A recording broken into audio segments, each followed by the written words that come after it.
Hola, antes de comenzar con esta historia me gustaría que le hicieras like a este vídeo y te suscribas para poder subir más contenido como este. Novela. Hermana, en esta vida yo soy la reina. Episodio 246, El Salón de los Dioses. En una noche sin luna, donde ni siquiera una luna creciente como una ceja se alzaba, los picos de las montañas cubiertos de densas nubes se erguían, proyectando sombras. La masa borrosa que envolvía la montaña parecía niebla o una alfombra. Y sobre esa alfombra de nubes, figuras se movían hacia la cima de la montaña. Además de estas, había innumerables procesiones que se dirigían a la cima. Algunas se deslizaban sobre la alfombra, pero la mayoría caminaba bajo las nubes. Ya sea que caminaran sobre las nubes o bajo ellas, su destino era el mismo. ¿Queda un poco de tiempo antes de la apertura? Tenemos que cerrar antes de que salga la luna. ¿Qué vamos a hacer si llegan tan tarde? Los seres que habían llegado temprano al lugar de la reunión y esperaban la apertura conversaban animadamente entre ellos. ¿Hay alguna noticia interesante últimamente? Ah, sí, la plaga en Gálico. Todos hablan de eso. Ah, cierto, no hubo un regresor en el reino etrusco. La reunión no podía comenzar hasta que todos los que viajaban en la alfombra hubieran llegado. Los que habían llegado a pie tenían que pasar el tiempo hasta entonces. La conversación, naturalmente, se dirigió a los temas más provocativos. ¿Quién lo hizo regresar, de todos modos? Han pasado más de 1000 años desde el último regresor en el continente central. Está fuera de las normas. No podemos permitir tal violación de las reglas. Parecía que ni siquiera entre los que habían llegado a pie había un consenso. A medida que las voces se elevaban, alguien intervino desde un lado. ¿Por qué es una violación de las reglas? Una voz aguda replicó. Disculpe, ¿está defendiendo a su grupo? ¿Mi grupo? Cuide sus palabras, usted mismo es del reino de Gálico. Entré hace 1000 años, ¿qué tengo que ver con el reino de Gálico? Amo a la gente de esa tierra. La gente, qué tontería. ¿Cómo se atreve alguien de tan bajo rango a comportarse así en una reunión sagrada? Cuide su boca. El rango es el rango y la violación de las reglas es una violación de las reglas. A medida que la atmósfera se caldeaba, apareció alguien para calmar los ánimos. Un momento, de todos modos, será un tema en la agenda de hoy, no peleen. ¿Qué efecto tendría que peleáramos? Los de arriba tomarán la decisión. Déjenlos pelear. Había personas enojadas, personas que defendían, personas que se burlaban, todo tipo de personalidades. Y finalmente la reunión comenzó.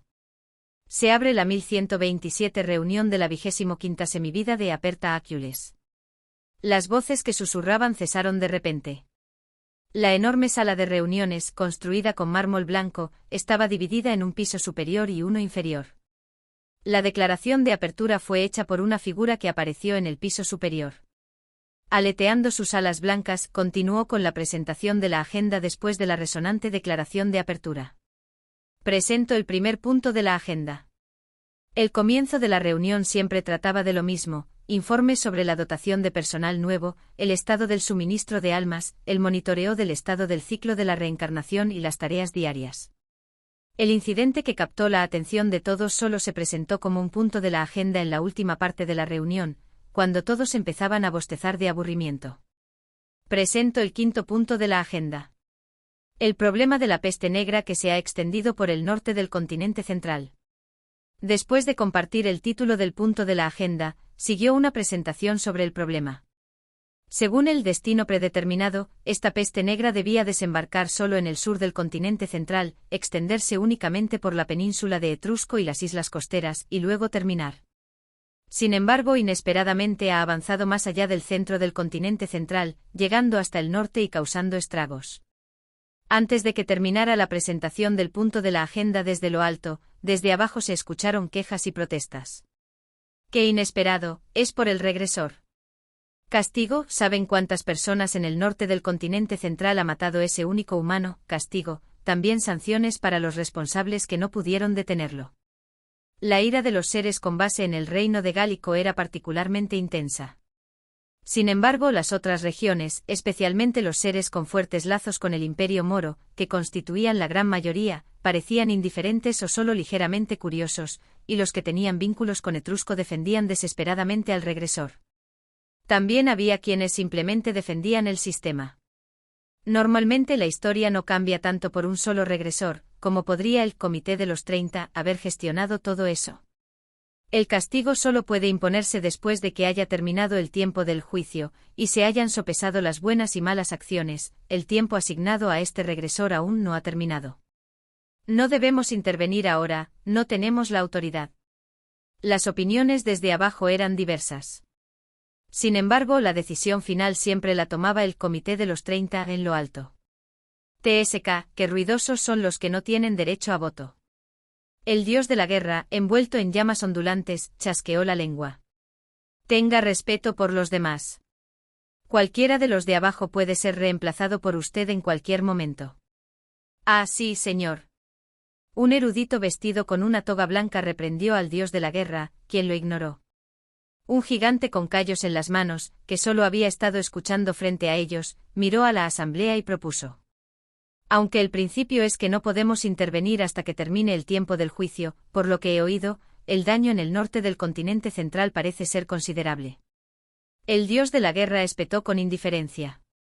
¿Estás diciendo que debemos intervenir o que no debemos intervenir? ¿Qué tal si salvamos a unos pocos que contribuirán decisivamente al destino predeterminado, para que no pierdan la vida en esta plaga? También hubo una objeción. Una joven con armadura frunció el ceño. Si torcemos el destino de forma tan artificial, también habrá quienes tengamos que sacrificar como contrapartida. El gigante respondió y algunos asintieron. ¿No será inevitable el sacrificio de algunos? Eso también es la providencia de la naturaleza. También hubo una opinión adicional. Si hay quienes son sacrificados de esa manera, debería contarse eso como una mala acción de este regresor. El erudito dijo. Somos nosotros quienes intervenimos, ¿no sería un poco injusto atribuírselo a él? La joven con armadura replicó con vehemencia. Es cierto que él causó parte del problema, si el regresor no hubiera traído la plaga, esto no habría sucedido. En ese momento un joven de alas negras, que aunque sentado en la mesa redonda, daba la clara impresión de ser el líder de esta reunión, entrelazó sus dedos. Todos se concentraron en él. El joven de alas negras, que no había dicho una sola palabra durante toda la reunión de hoy, resolvió la situación con solo unas pocas palabras. Prometeo, por favor, sopesa quién debe ser salvado y quién sacrificado, y cómo eso afectará las buenas y malas acciones del regresor. El gigante inclinó la cabeza ante el joven. Entendido. El joven se dirigió entonces al niño de alas blancas. Era quien había estado a cargo de la agenda. Por favor, anúncialo tal cual. Sí, entendido. El niño de alas blancas transmitió la conclusión del quinto punto de la agenda, tal como se había decidido desde arriba. Por lo tanto, hemos decidido no tocar al regresor y actuar para proteger a algunas personas en el norte del continente central. Desde abajo estalló una feroz oposición, principalmente de aquellos con base en la tierra de Gálico. Están diciendo que soportemos la pérdida tal cual. ¿Para el beneficio de quién? Se dice que la forma en que regresó el regresor no fue legítima, se necesita una investigación. A medida que la atmósfera en la asamblea se volvía ominosa, el niño de alas blancas miró al joven de alas negras con una expresión de perplejidad. El joven de alas negras señaló el cielo. Ya era de madrugada. Se acercaba el momento en que saldría la luna nueva. El niño de alas blancas se volvió de nuevo hacia la asamblea. Eso lo discutiremos como un punto de la agenda en la próxima reunión. Aleteando sus alas blancas, el niño exclamó. Se acerca la hora de cierre. Es hora de que todos se dispersen. Con la luna saliendo, no había más tiempo que perder. Por mucha insatisfacción que hubiera, la vida eterna era preciosa. Los reunidos, guardando sus quejas y lamentos, se agruparon rápidamente de 2 en 2 o de 3 en 3 y se marcharon. El tiempo era largo. Si había quejas, bastaba con expresarlas en la próxima reunión. La falta de prisa, esa era la mayor ventaja de la vida eterna. El príncipe Alfonso, ahora más a menudo llamado comandante de brigada, lideró a sus caballeros al frente de la cruzada, observando la vanguardia del imperio moro a través de la arena arremolinada. Detrás de él, más de 2000 caballeros pesados estaban alineados en perfecto orden. Comandante de brigada, el cuerpo principal dice que esperemos unos 30 minutos más. Un caballero con un casco negro informó. Todos los caballeros de Alfonso vestían armaduras negras. El tipo de armamento variaba. Esto se debía a que el príncipe Alfonso había aceptado a personas de todo tipo como suyas. Había armaduras de placas completas al estilo del norte del continente central, y armaduras con muchos adornos y accesorios al estilo del sur. Por lo tanto, para identificar a sus tropas en el campo de batalla, el príncipe hizo que todos sus hombres pintaran sus cascos y armaduras de negro. Los caballeros de casco negro lograron hazañas sobresalientes. Quizás por eso, recientemente el príncipe Alfonso era llamado con mucha más frecuencia Alfonso Casco Negro, Alfonso del Casco Negro, que por su nombre de pila, Alfonso de Carlo. Si cargamos, la grieta está entre la sexta y la octava fila. Alfonso le dio una pista al caballero. Aunque el equipo militar es el mismo, las razas en la primera fila de la vanguardia enemiga y la fila de atrás son diferentes. Probablemente sean soldados esclavos o fuerzas que se rindieron. Alfonso obtuvo su fama inicial por su valor personal. Se le valoraba principalmente por su mayor poder de combate individual que por las estrategias a nivel de unidad. Sin embargo, una vez que obtuvo el personal, el armamento y la movilidad adecuados con los fondos militares recibidos de su patria, comenzó a mostrar un talento militar excepcional. A medida que ganaba batalla tras batalla, la evaluación de solo fuerza bruta, teñida de envidia y celos, fue desapareciendo gradualmente. Después de que su ejército creció al nivel de una brigada, Alfonso fue señalado como el comandante más temido por el Imperio Moro. Ve y habla con los batallones bajo mi mando. Diles que aprovechen esa brecha. Entendido. El estandarte negro de Alfonso ondeaba con el viento arenoso del desierto. No usaba el estandarte de la Casa Real de Carlo, que tenía un laurel y un ciervo, sino su propio estandarte negro. Era un estandarte que nunca había existido en la historia, y una brigada que nunca había existido. La batalla de hoy era para recuperar el lugar conocido por los lugareños como Al-Rummani, un sitio que en la vida anterior había sido el punto de partida para una derrota decisiva para la Tercera Cruzada. Este lugar era famoso entre los seguidores de Yezidíes en el continente central como el sitio donde el héroe de la Primera Cruzada, el comandante supremo y rey León, encontró su descanso eterno en las ruinas del monasterio de Granada. En el pasado, la Tercera Cruzada había atacado el monasterio con una fuerza principalmente de infantería debido a la falta de caballería disponible, y sufrió grandes pérdidas en la cuesta. Sin embargo, la Tercera Cruzada de hoy tenía la brigada de cascos negros liderada por Alfonso. Habían elegido un campo de batalla en terreno plano, y afortunadamente el Imperio Moro respondió al desafío en el mismo terreno. El príncipe Alfonso, que había tomado un camino diferente al de la vida anterior, animó a sus tropas. Recuperemos el monasterio de Granada y recuperemos los restos del rey León. ¡Bah!